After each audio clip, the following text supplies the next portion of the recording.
You're watching a Highwire Media podcast. Hello and welcome to the Cinema Gold Show. As always, I'm your host, Larry Lease. Today's episode, we are diving into all the latest headlines and box office news from the industry. Before we do that, give me your thoughts on the comments and the topics we covered in the comments section below. And with that, let's dive into our first topic, shall we? Five Nights at Freddy's 2 is breaking all the box office records.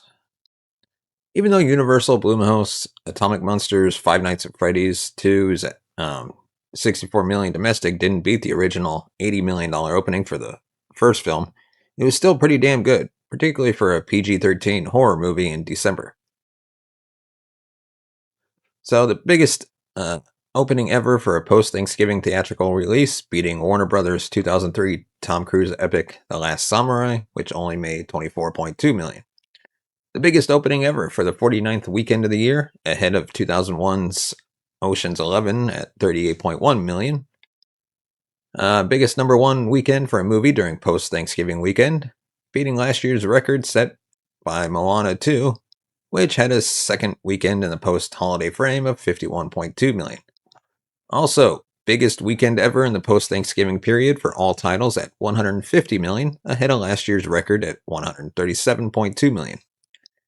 Biggest December horror opening, topping 97's Scream 2 at $32.9 million. Biggest December opening for Universal Pictures, beating 2005's King Kong at $50.1 million. Biggest opening for PG-13 horror film in 2025, surpassing Predator Badlands at $40 million. And second largest horror opening of 2025, behind only The Conjuring Last Rites at $84 million. With this debut, Blumhouse Atomic Monster now holds 4 of the top 10 biggest horror openings of the year. The Conjuring Last Rites, Five Nights at Freddy's 2, Black Phone 2, and The Monkey. And it's also the third biggest opening for a PG-13 horror movie after 2023's Five Nights at Freddy's at $80 million and 2013's World War Z at $66.4 million. And internationally, in Mexico at $6.9 million, both the second biggest Universal horror opening of all time and the second biggest for Blumhouse, beating Five Nights at Freddy's. And when you go overseas to the UK and Ireland with 4.4 million reps, Universal's biggest horror opening of all time, beating Five Nights at Freddy's, excluding previews. Head on over to Brazil with 3.2 million. It's the biggest Universal December opening of all time, Universal's second biggest opening ever for a horror film, and Blumhouse's second biggest opening ever, ahead of the original Five Nights at Freddy's. Travel over to Spain with 2.9 million, and Blumhouse's biggest opening ever, excluding previews. And finally, Australia with 2.4 million is second biggest Blumhouse opening of all time, behind Five Nights at Freddy's, and the third biggest Universal horror opening of all time, behind Us and Five Nights at Freddy's. And with that, let's go into our more controversial topic, and that is Netflix is finally offering an update on all the issues surrounding their recent purchase of Warner Brothers. Netflix has shared an update on subscription prices and the future of HBO Max. This comes in the wake of the announcement on December 5th that the streaming giant will be purchasing Warner Brothers, including its film and television studios, as well as HBO's network and streaming service, for $83 billion. Netflix sent an email to subscribers at 12:43 a.m. Eastern announcing what subscribers can expect in the immediate future. They have reassured users that nothing is changing today and that HBO Max will continue to operate separately for the time being. This is because mainly the deal has not been officially closed, still has to be approved. Me personally, I don't think this deal is actually going to be approved because of all the monopoly that could happen. But needless to say, it still needs to be approved by shareholders and regulatory bodies, and the overall process of acquiring Warner Brothers is expected to take between 12 and 18 months. However, once that time has elapsed, things could still change. Netflix shares that you'll hear from us when we have more to share. saying, quote, in their email, nothing is changing today. Both streaming services will continue to operate separately. We have more steps to complete before the deal is closed, including regulatory and shareholder approvals. You'll hear from us when we have more to share. In the meantime, we hope you'll continue to enjoy watching as much as you want, wherever you want, all on your current membership plan. Netflix's email also links to a fact page assuring subscribers that changes will not be made until the deal is closed. And they repeated that nothing is changing with your membership today.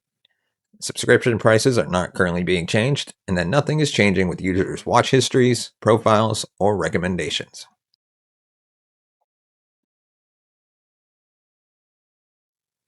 However, the reassuring statements are dotted with the words including today and currently, leaving rooms for a major overhaul to potentially take place once the deal is officially closed, most likely in 2027. This reassurance echoes Netflix's update about the future of Warner Brothers' theatrical distribution. During a media conference call on December 5th, Netflix co-CEO Ted Sarandos said that the current planned theatrical releases from Warner Brothers will still be put out in theaters. While this is subject to change, the release schedule, as previously announced, includes the upcoming Dune Part 3, Supergirl, Mortal Kombat 2, Godzilla Kong Supernova, a Minecraft Movie 2, The Batman Part 2, and Man of Tomorrow. However, Sarandos implied that future releases may shift, saying that, I think the release windows will evolve to be much more consumer friendly. While Netflix subscriptions will very likely change when the deal is closed, this assurance does not necessarily mean that pricing will remain the same for the next full year. After introducing an ad-supported tier in late 2022, Netflix has instituted a series of periodic price hikes, with the most recent taking place in January 2025, following the elimination of the cheapest ad-free tier in July 2024.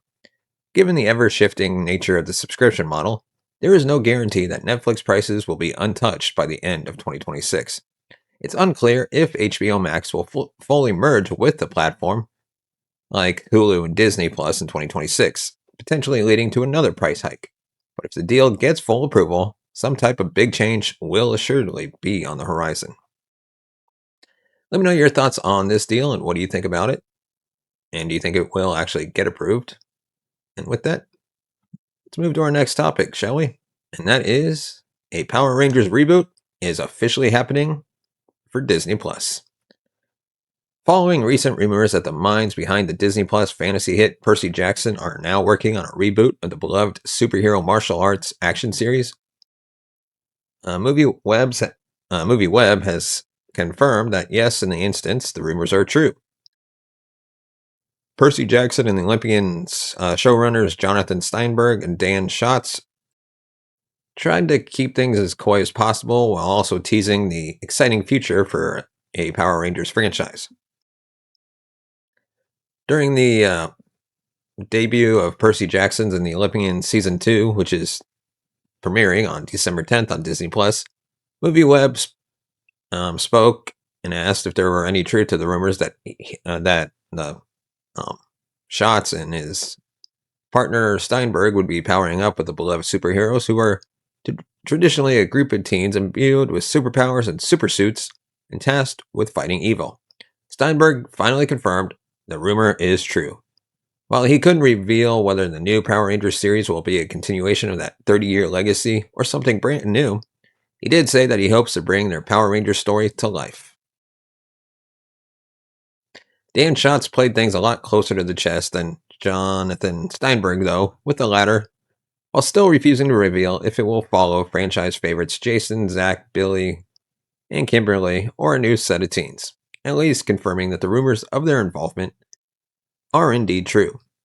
Rumors about the Power Rangers reboot first broke in March of this year, with reports claiming that Percy Jackson and the Olympians, showrunners Steinberg and Schatz, will be writing and serve as showrunners and executive producers of the new series. It was also stated at the time that Hasbro would also produce the series, which reports at the time described as a reinvention of the franchise for a whole new generation of fans, while delighting those who already know and love the world of Power Rangers. While we still don't know whether this means the series will reboot the original Mighty Morphin Power Rangers series, act as something completely different, or perhaps even try to do both with a trendy legacy sequel approach, we at least know that the Power Rangers project is happening with Dan Schatz and Jonathan Steinberg in charge. While we wait patiently for further details, Dan Schatz and Jonathan Steinberg will next return to the mythological world of Percy Jackson, with this month's second season of Percy Jackson and the Olympians, which is debuting on Wednesday. And with that, let's continue. So, Matthew Lillard is teasing that Five Nights at Freddy's 3 and with a potential Luke Skywalker versus Darth Vader showdown with Josh Hutcherson. Warning, what we're about to talk about does have some spoilers for the Five Nights at Freddy's 2, so be warned. If you want, you can just skip this story and go to our review of Kill Bill, the Old Bloody Affair, or you can just keep watching. 2 years after the first film broke Blumhouse's box office record, Five Nights at Freddy's 2 has hit theaters. Directed by Emma Tammy, written by franchise creator Scott Cawthon, the film stars Josh Hutcherson. I'm going to butcher these names, I apologize. Elizabeth Lale, Piper Rubio, Megan Fox, Matthew Patrick, Kellen Goff, Freddie Carter, Skeet Ulrich, and Matthew Lillard, among others. Based loosely on the Five Nights at Freddy's game franchise, it follows Mike Schmidt, former security guard for Freddy Fazbear's Pizza, as he tries to protect his younger sister, Abby, from the vengeful spirits left in the wake of now-deceased serial killer William Afton. Afton previously used the pizza place as a front for murdering children, with his victims going on to possess animatronics.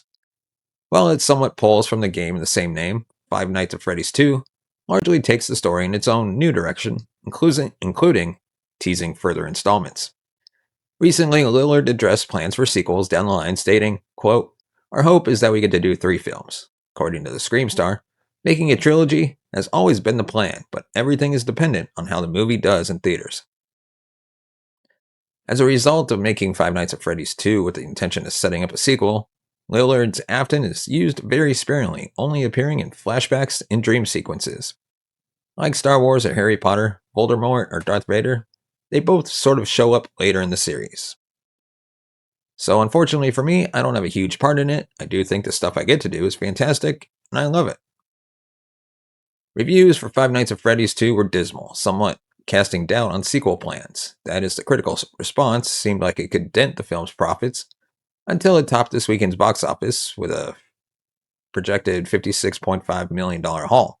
This does place it below the first film's opening of $80 million, but as it had a budget of around $35 million, Five Nights at Freddy's 2 has a high probability of breaking even. Consequently, Five Nights at Freddy's 3 will likely be on its way to the big screen soon. To that point, the film's post-credit scene sets up a return for Afton in a zombified animatronic form known as Springtrap in the games. As such, Lillard's suggestion that Afton will be a bigger part of Five Nights at Freddy's 3 carries more weight. Additionally, Five Nights at Freddy's 2 left a few dangling threads in the form of Afton's children. Vanessa was previously allied with Mike, but ends the film presumably possessed by one of her father's victims. Meanwhile, her brother, Michael, not to be confused with Mike, is unaccounted for and still wishes to carry on his father's schemes. Regardless of where these storylines go, Lillard teased that the theoretical sequel would see more of his killer. We'll get that final Harry Potter versus Voldemort or Luke Skywalker versus Darth Vader. And saying, quote, "That's our hope. Within that, we'll get to do that and explore more." However, he made it very clear that these plans still hinge on whether the film turns a profit. Saying, quote, "For now, we've got a long way to go. We've got to get people into the theaters." And Five Nights at Freddy's 2 is now playing in theaters. And now we are going to do our review of Kill Bill, the Whole Bloody Affair. Excuse me. Quentin Tarantino's two-parter finally got the single epic release it so deserves. Released in 2 parts, Kill Bill was originally envisioned as a single experience, which had been teased at least since 2008. Now audiences got their taste of the whole bloody affair across a massive 275-minute runtime, including an intermission. as the unified version of Quentin Tarantino's sprawling revenge saga roars into theaters after having been screened only sporadically over the decades.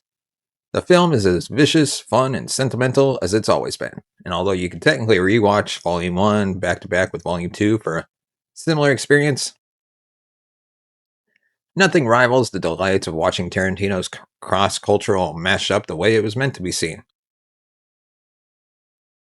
At a micro level, the changes between the duology and the complete epic vary from a few shots to an entire 2D animated sequence, as well as a Fortnite-centric lost chapter that plays after the credits. However, the story's emotional rhythms are also cemented far more firmly this time around. Watching Uma Thurman's bride, aka Kiddo, Arlene, Black Mamba, or, tear her way through masked henchmen with a katana in Volume 1 always felt like a markedly different experience from the more introspective sequel, but the two halves echo each other in more meaningful ways when watched in the same sitting. For the uninitiated, Kill Bill traces the bride's non-linear, globe-trotting journey after she awakens from a 4-year coma and begins exacting bloody vengeance on her former assassin squad who tried to kill her on her wedding day. Adding to the emotional stakes is the fact that she was pregnant at the time and now believes her child to be dead. A flourish Tarantino added when Thurman, his Pulp Fiction star, became a mother herself. The result is a fiery lead performance that lives on the edges of melodrama but never tips over into irony. No matter the mayhem on screen, it always feels personal. Reoccurring images of the Wedding Chapel massacre add fuel to the fire, but the story remains just as much about a vengeful killing spree as it does about the nature of revenge itself, as well as the way violence curdles the soul. Of course, Kill Bill is the kind of movie that tries to have its cake and eat it too when it comes to this central theme. It's a film that revels in the cartoonish blood splatter of classic samurai fare while also featuring harsh close-ups of a bruised and battered bride, presenting two dueling forms of bloodshed. On the one hand, there's the righteous and ludicrously enjoyable violence of hacked limbs and severed scalps. On the other, the wince-inducing, unapologetically evil violence that robs a woman of her autonomy.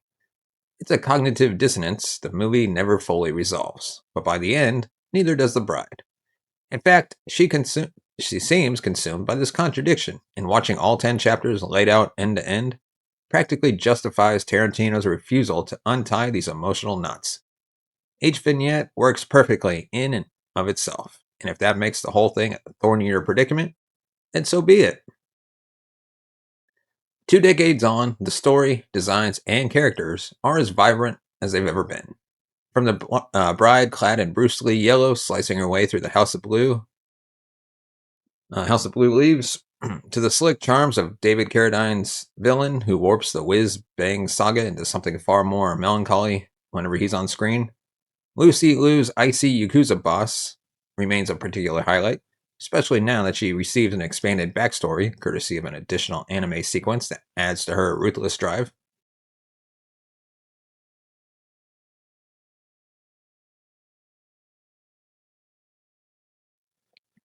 An additional shot of a sliced hand is really the only major visual update in the live action, but the movie's structure is also impacted by the placement of a key reveal. What was once a cliffhanger at the end of Volume 1, meant to hook audiences for a sequel, is now a shocking plot twist near the end. This may not change things for longtime fans, but going forward, it ensures that new viewers will never have more information than the bride, resulting in emotional beats that perfectly map onto her journey. A handful of theaters are showing the new release on pristine 70mm and 35mm film prints, which, if you're lucky by the way of geography, only adds to the splendor of Tarantino's cinematic remix. It's perhaps the mashup Maverick's most overt work of a cultural bastardization slash homage, a thin line he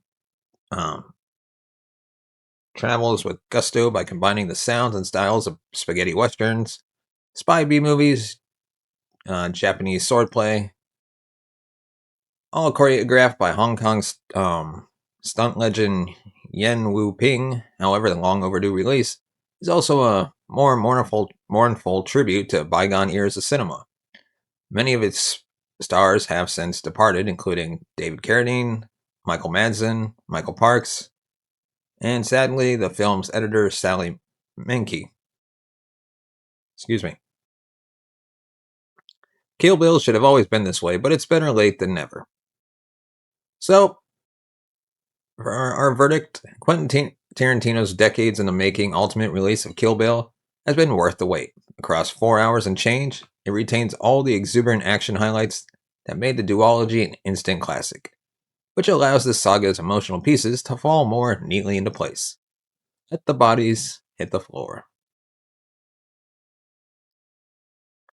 Let me know what you thought about Kill Bill, the whole bloody affair, in the comments section below. And with that, we're going to wrap up our episode with our review of Five Nights at Freddy's 2. If there was a critic predisposed to enjoy Five Nights at Freddy's 2, that would be me. Excuse me. Five Nights at Freddy's 2 brings back the Henson Company's impressive animatronics for another creepy kids' meal. But this time, they're bound to an atrocious story that underestimates how video games and movies are two hugely different mediums. Five Nights at Freddy's creator Scott Cawthon claims sole screenwriting duties this time. And the drop off from originally Tammy or Seth Cuddleback is catastrophic. Cawthon shoves Mike Schmidt and little sister Abby into a reassembly of his 2014 point-and-click survival horror sequel, reopening Freddy Fazbear's original location. Here is where William Afton began his killing spree. Abby attempts to reunite with her lost friends, animatronics possessed by the souls of murdered children. What she finds is far more sinister and unleashes a new evil from Freddy's derelict restaurant shadows, the Marionette. Afton's daughter, Vanessa Shelley, tried to subdue and hide the possessed puppet, but now inhabited by the soul of Afton's bravest victim, Charlotte, it's vengeful and on the prowl. Before things get heated, let me confirm that animatronics are innocent. Jim Henson's Creature Shop doubles its presence with the inclusion of toy versions of Freddy's gang. These sleeker, more metallic versions stand just as impressive as the fuzzier, more Chuck E. Cheese iterations we've already beheld, and remain a masterwork of practical effects dominance. Foxy's Mangle form, a failed pull-apart activity experiment, gives a freakish junkyard appearance, while the Marionette dangles and flails with a noodle-like uncanniness that juxtaposes Freddy's robotic motions. Tammy understands how to bring these not-so-gentle giants to life, and does so with a larger-than-life appeal. But that's where my praise stops. All animatronics and the Newton Brothers Party Time score that's inspired by 8-bit soundtracks and cheesy kiddie restaurant tunes. That's two whole things I applaud. Now the not-so-fun stuff. Fazbear fanatics will know precisely what to expect from Five Nights at Freddy's 2, because Cawthon cares more about parading the hits than reworking his security guy in a room playability. Tammy's saddled with a screenplay that's cramming nutritionless Easter eggs down our throat, like we're held hostage in a Cadbury production facility. Is it humorous when Hutcherson mocks a discarded Freddy faceplate, dismissing its use as a disguise, only for it to later work? Sure, but the first film is far savvier about transforming the sedentary Five Nights at Freddy's playstyle into a feature-length adventure. That movie hardly panders. Evolution reimagines Five Nights at Freddy's for theaters. Five Nights at Freddy's 2 is a step backward in that regard, trying to one-for-one gameplay elements without realizing how silly the functionality appears on screen. Tammy and Cawthon strive to provide a more ferocious horror bite, but rely on only one method: jump scares.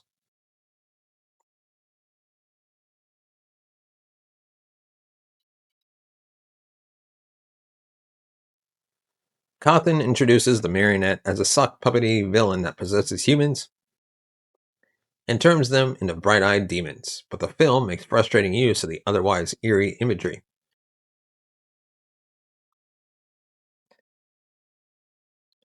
The art of the jump scare is how it's an additive, not the main course. Five Nights at Freddy's 2 disagrees and renders itself frightless in the process. Tammy leans into the most conventionally uninteresting tropes of PG-13 horror films in terms of terror, which includes beating jump scares like a dead horse until they're utterly redundant and predictable. Add in a terrible Instagram face filter for whenever Charlotte inhabits someone's body, looking like something that you'd haunt your DMs, and woof, does the film's attempt to be spookier land with a thud. It all feels so self-conscious and reactionary. Cawthorn tries to beat complaints to the punch, which is a recipe for disaster.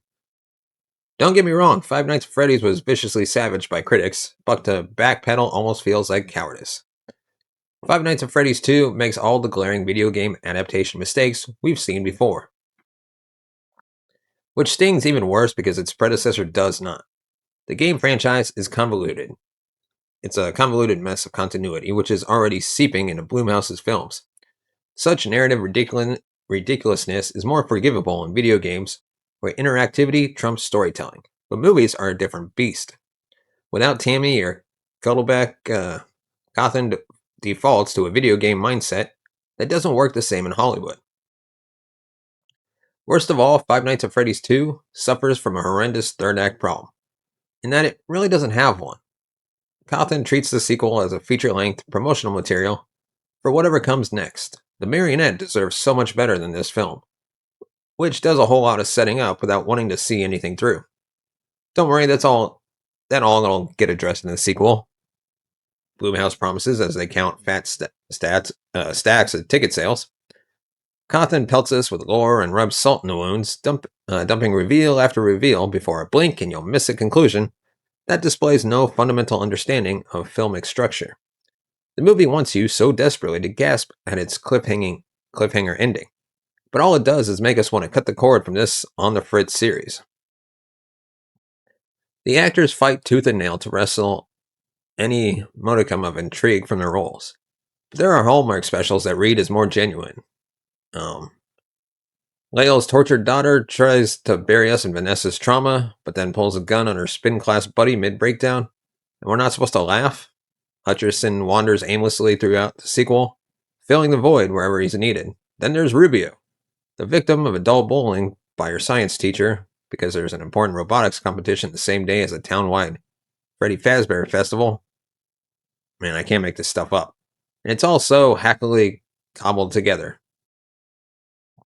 Skeet Ulrich, McKenna Grace, Wayne Knight, and Theodis Crane all deserve better in supporting roles that range from rage bait to nameless sidekicks. Frankly, Five Nights at Freddy's 2 is a bare minimum sequel. Everything it's doing lacks enthusiasm. As a horror movie, it lazily pushes characters straight towards danger, stupidly keeps them there, and ruins excitement by tipping every scare. As a video game adaptation, it trots out familiar mechanics and callbacks. Red and green buttons, Balloon Boy, but treats these thrown bones as the main attraction.